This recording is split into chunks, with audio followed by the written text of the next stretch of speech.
Local motorcycle club is one of many organizations revving up awareness about breast cancer. The Reguladores is a biker group that has a chapter in Corpus Christi. Tomorrow they are doing a fundraiser that involves hopping on your motorcycle and riding out to the island, Port Aransas and Corpus Christi.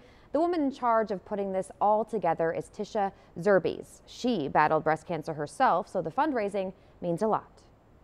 There's just so much more to learn about the disease, and funding is needed, and there's new breakthroughs every day, but not the breakthrough that's needed, which is a cure. All proceeds from the ride will go to a nonprofit that provides free mammograms and spreads breast cancer awareness.